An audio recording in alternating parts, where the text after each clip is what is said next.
Patient हमें हर घर में मिल जाएंगे लगभग, क्योंकि आज इंडिया का हर चौथा व्यक्ति जो है वो प्री डायबिटिक फेज में है, या फिर डायबिटिक होने की ओर अग्रसर है। इसीलिए पूरे वर्ल्ड में भारत को डायबिटिक की कैपिटल कहा जाने लगा है। पूरे वर्ल्ड में इंडिया को डायबिटिक की कैपिटल कहा जाने लगा है। सीडेंटरी लाइफस्टाइल की वजह से इंडिया का हर चौथा व्यक्ति या तो प्री डायबिटिक फेज में है या फिर डायबिटिक होने की ओर अग्रसर है। वो क्यों है? क्योंकि सीडेंटरी लाइफस्टाइल की वजह से खान पान का ध्यान नहीं रखा है ना, लाइफस्टाइल ऐसी बना ली, खाना पीना ऐसा हो गया, जंक फूड बढ़ गया। तो हम ये जानेंगे भी डायबिटिक अगर हो, जैसे प्री डायबिटिक फेज में है, तो उसके लक्षण क्या क्या होते हैं, कैसे पता लगेगा भी ये डायबिटिक होने की ओर अग्रसर है। तो जो इंसान प्री डायबिटिक फेज में होता है, ये डायबिटिक होने की ओर अग्रसर होता है, उसको पोलीयूरिया होता है ना, बार बार यूरिनेशन की इच्छा होती है, पेशाब बहुत ज्यादा आता है उसको, और तेज प्यास लगती है उसको। हर वक्त क्या गला सूखा रहेगा, मुंह सूखा रहेगा। हम आगे डिस्कस करेंगे भी ऐसा क्यों होता है, गला क्यों सूखता है, बार बार यूरिनेशन की इच्छा क्यों होती है बार बार। वजन भी तेजी से बढ़ता है उसका, है ना, थकान रहती है, बॉडी एक रहेगा, लेथार्जी रहेगी बॉडी बिल्कुल, और पैरों में सुन सी रहेगी, पूरे हाथों पैरों में सुन रहेगी, और स्किन में भी डलनेस रहेगी, ऐसे ना ग्लो नहीं रहेगा स्किन के अंदर, और बॉडी डिहाइड्रेट रहेगी, हर वक्त उसको प्यास लगी रहेगी, ऐसा रहेगा जैसे पानी पी लूं या लिक्विड ले लूं, पानी पी लूं या लिक्विड ले लूं। तो ब्लड के अंदर अगर हम जैसे खाली पेट जांच करवाएं और अगर हमारा ब्लड ग्लूकोज लेवल 100 से 110 के आसपास है तो हम डायबिटिक नहीं हैं। और अगर खाना खाने के बाद या नाश्ता करने के 2 घंटे बाद, पोस्ट प्रेडियल जांच बोलते हैं जिसको, 140 से 150 तक है तो नॉर्मल है। और एक होता है HbA1c टेस्ट, है ना, आपने सुना होगा, जिनके घरों में डायबिटिक के पेशेंट्स हैं तो डॉक्टर कहते होते हैं ना पिछले 3 से 4 महीने की खून की जांच करवाएं, आपकी कितना खून में आपके ब्लड लेवल कितना रहा है, उसको बोलते हैं HbA1c, ग्लाइकेटेड हीमोग्लोबिन टेस्ट। तो उसकी अगर नॉर्मल वैल्यू होती है 6 से अगर कम है ना तो हम डायबिटिक नहीं है। तो डायबिटिक 2 प्रकार की होती है, एक IDDM और एक NIDDM, टाइप 1 और टाइप 2। टाइप 1 होता है बच्चों में देखने को। टाइप 1 में क्या होता है, पहले तो ये समझने की जरूरत है कि भी डायबिटिक होता क्यों है ना। हम जो भी चीज खाते हैं वो क्या होता है, अंदर जाके ग्लूकोज फॉर्म में कन्वर्ट होता है।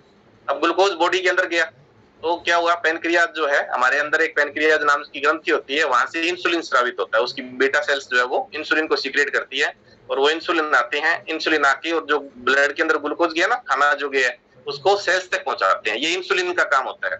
अगर इंसुलिन नहीं है तो वो ग्लूकोज जो ब्लड में घूमता रहेगा, सेल्स तक नहीं पहुंचेगा। और हमारी बॉडी क्या है, सेल्स से बनी हुई है ना, जैसे मकान बनाते होते हैं तो मकान की सबसे छोटी इकाई क्या होती है, ईंट होती है ना, ईंटों से ही मकान बनता है ना, उसके बाद सारी चीजें मिलती होती है उसमें। तो वैसे ही क्या होता है, बॉडी हमारी जो है वो सेल से बनी होती है, छोटी छोटी कोशिकाएं होती है, वो सेल्स मिलके क्या बनाते हैं, एक उत्तक बनाते हैं, टिश्यू बनाते हैं, और टिश्यू मिलके ऑर्गन बनाते होते हैं, और ऑर्गन से पूरी होल बॉडी बनती होती है। तो सेल्स तक खाना कब पहुंचेगा, जब इंसुलिन चाहेगा, इंसुलिन आएगा तब वो ग्लूकोज जाके सेल्स के अंदर एंटर होगा। तो सबसे मेन इंपॉर्टेंट चीज होगी ना इंसुलिन। तो टाइप 1 डायबिटिक जो है उसमें क्या होता है, इंसुलिन बनता ही नहीं है, टोटली बनता ही नहीं है, पेनक्रियाज के अंदर बीटा सेल्स जो है वो डिस्ट्रॉय हो जाती है, तो इंसुलिन का प्रोडक्शन ही नहीं होता, निर्माण ही नहीं होता।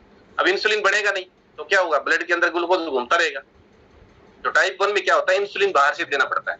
ये मेनली बच्चों में होता है, टाइप 1 जो होता है, आपने देखा होगा 8-10 साल के आसपास कई बच्चों में कई बार इंसुलिन के इंजेक्शन लगा रहे होते हैं ना, इंसुलिन सुई से, खाने से पहले उनको टीका लगता होता है, उसके बाद वो खाना खा पाते हैं। क्योंकि अगर वो खाना खाया और इंसुलिन है नहीं तो क्या खाना मिलेगा कि पूरी बॉडी को जो खाना खा रहे हैं उसको लगेगा नहीं, सेल्स तक नहीं पहुंचेगा। तो टाइप 2 डायबिटिक जो होती है उसमें क्या होता है, इंसुलिन बन तो रहा होता है पर उसका प्रभाव कम हो जाता है। उसी प्रकार समझ सकते हैं, जैसे मैंने एक जोक सुनाया तो सभी को हंसी आएगी ना, थोड़ी देर बाद उसी को दोबारा रिपीट करूंगा तो कम हंसी आएगी ना, तीसरी बार फिर रिपीट करूंगा तो फिर कम हंसी आएगी, चौथी बार करूंगा तो आप क्या कहोगे, सर प्लीज बोर मत करो, इस पे हमें कुछ हंसी नहीं आ रही, बिल्कुल मजा नहीं आ रहा। तो वही इंसुलिन का होता है। हम लोग इतना ज्यादा सिंपल कार्बोहाइड्रेट खा चुके होते हैं, इतना ज्यादा जंक फूड खा रहे होते हैं, इतना ज्यादा सीडेंटरी लाइफस्टाइल में रह चुके होते हैं कि इंसुलिन बनता तो है, पेनक्रियाज में आता भी है बेचारा, लेकिन उसका प्रभाव कम हो जाता है बिल्कुल। तो फिर क्या हो गया, वो चाहे हुआ या नहीं हुआ एक बराबर हो गया ना। वैसे ही जैसे कई बार जो गुरुजी होते हैं ना, बिल्कुल सीधे साधे गुरुजी होते हैं, तो उस क्लास के अंदर बच्चे ज्यादा शोर करते होते हैं ना, और जो एक कड़क गुरुजी होते हैं आते ही चुप, तो सारे के सारे चुप होकर बैठ जाते होते हैं। तो वैसे इंसुलिन का प्रभाव कम हो जाता है। अब टाइप 1 में क्या होता है, जैसे इंसुलिन बनेगा नहीं तो बाहर से ग्लूकोज इंजेक्शन देना पड़ेगा इंसुलिन का, उसके बाद वो ग्लूकोज जो है वो सेल्स तक पहुंचेगा। तो इंसुलिन बनता क्यों नहीं है, हम जाने कारण क्या होता है बच्चों में। तो उसमें इन्फेक्शन की वजह से भी सेल्स जो है वो डिस्ट्रॉय हो सकती है, बीटा सेल्स। इसके बाद टॉक्सिन्स होते हैं, कई बार बॉडी में बन रहे होते हैं, उस वजह से भी हो जाती है। कई बार ऑटो इम्यून डिजीज होती है, उसमें क्या होता है, वो हमारी बॉडी की कुछ कोशिकाएं होती है, वो ही खुद की कोशिकाओं को खराब कर देती होती है। तो ये कुछ कारण होते हैं जिसमें बच्चों में टाइप 1 डायबिटिक होने की संभावना सबसे ज्यादा होती है, या हेरिडिटी भी होती है। कुछ हेरिडिटी होती है, जैसे माँ बाप दादा दादी को है तो बच्चों में भी होने की संभावना रहती होती है। लेकिन जो टाइप 2 है ना, वो मेन डायबिटिक है। इंडिया के अंदर जो 90% डायबिटिक के पेशेंट्स है वो टाइप 2 के हैं, क्योंकि टाइप 2 है वो सीडेंटरी लाइफस्टाइल की वजह से है। इंसुलिन तो बन रहा है पर उसका प्रभाव कम हो जाता है। कैसे? जैसे कुछ लोग मान लो कई बार आदत होती है ना, यहाँ आने से पहले कोल्ड ड्रिंक पीते होते हैं, सिंपल कार्बोहाइड्रेट खाते होते हैं, इतना खाना खा रहे होते हैं, वो अंदर जाते ही ग्लूकोज लेवल क्या होगा? बढ़ेगा। कई बार देखा होगा ना, कई लोग बहुत ज्यादा कोल्ड ड्रिंक पीते होते हैं। तो अब कोल्ड ड्रिंक में क्या होता है? सबसे ज्यादा शुगर होती है। अब जैसे ही वो कोल्ड ड्रिंक पी तो ब्लड ग्लूकोज लेवल जो है वो स्पाइक करेगा ना, एकदम जाते ही बढ़ेगा।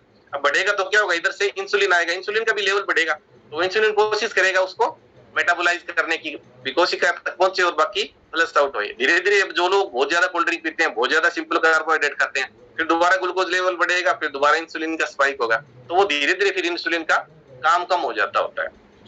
तो टाइप 2 डायबिटिक में क्या होता है?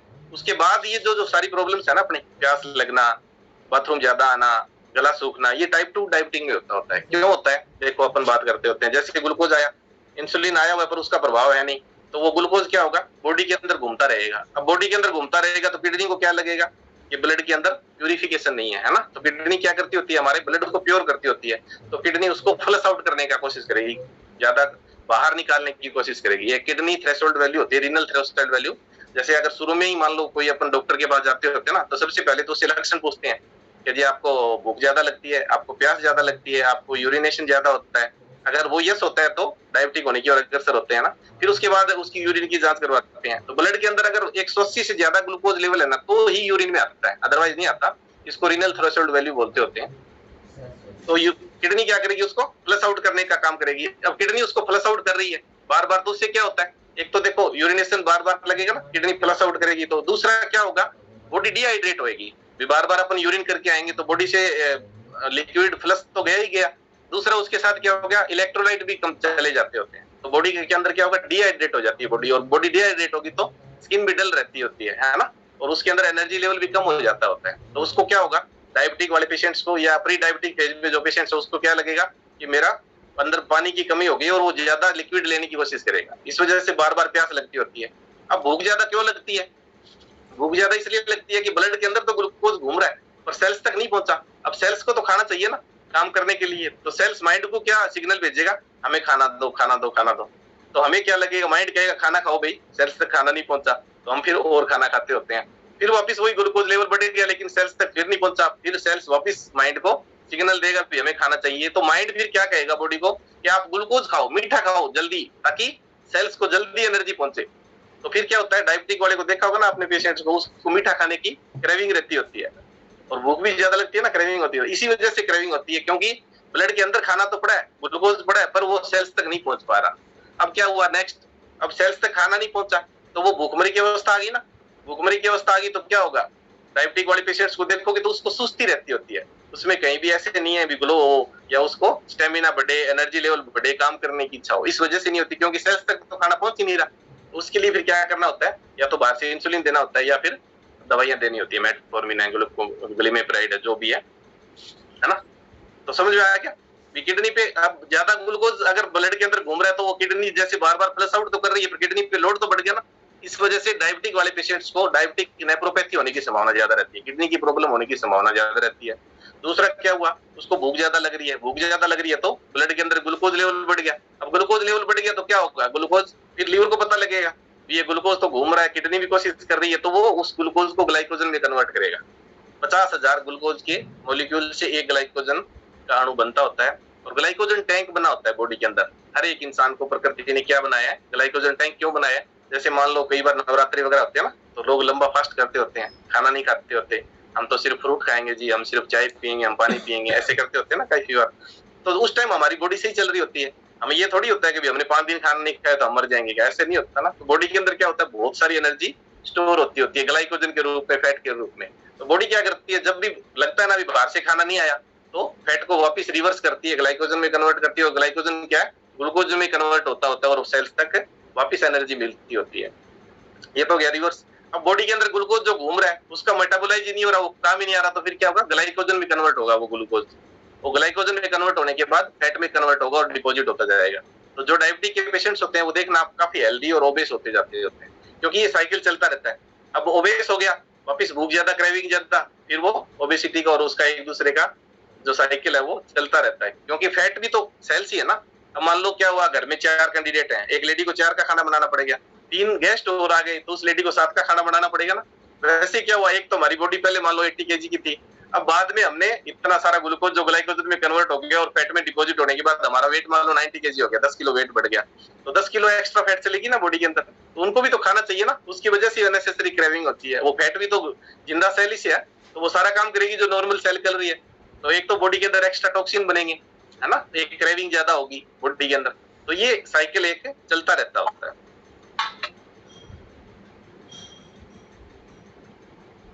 अब अपन इसको कैसे प्रिवेंशन कर सकते हैं, शुगर से और क्या क्या प्रॉब्लम होने की संभावना रहती है। डायबिटिक फुट बोलते हैं, एक बीमारी होती है जिसमें क्या हो जाता है, अगर घाव हो जाते हैं ना पैरों में तो वो ठीक होने की संभावना कम रहती होती है।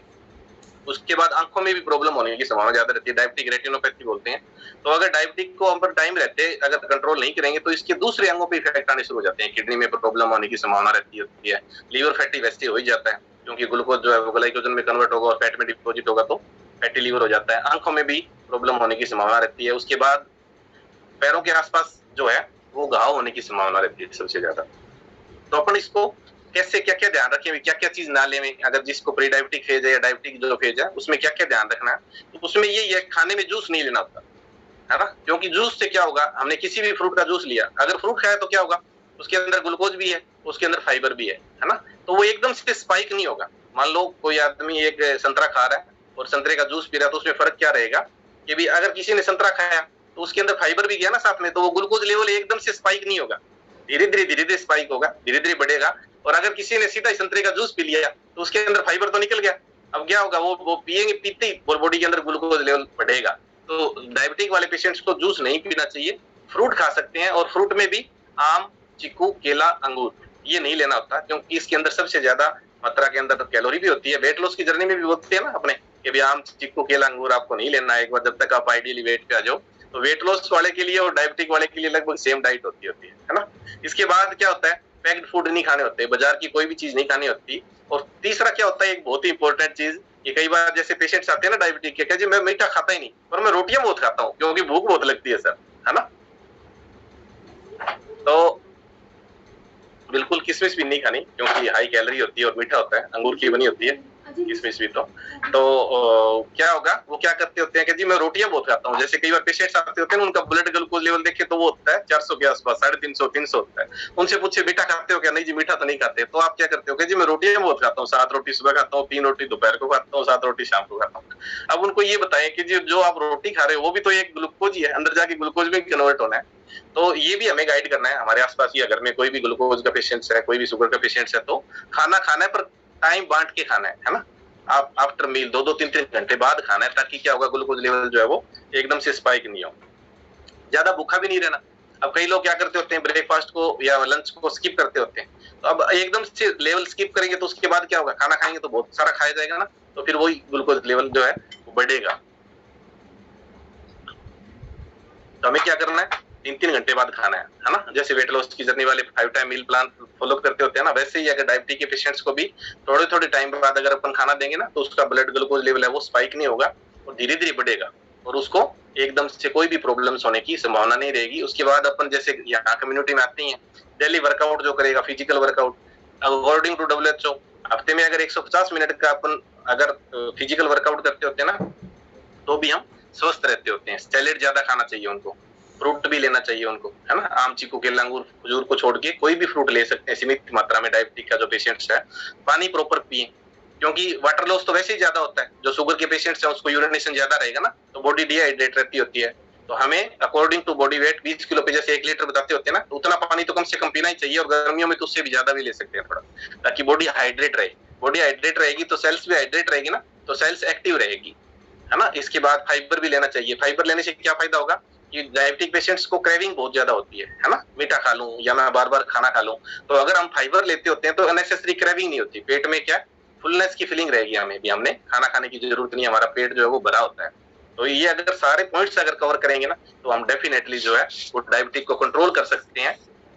उस सेडेंटरी लाइफस्टाइल से अगर बाहर आ गए ना, कंफर्ट जोन से बाहर आ गए, तो डेफिनेटली हम बिल्कुल एक एक्टिव हेल्दी लाइफस्टाइल को एंजॉय कर रहे होते हैं, है ना। तो अब अगर समय हमारा हो चुका है, चलते हैं हम नेक्स्ट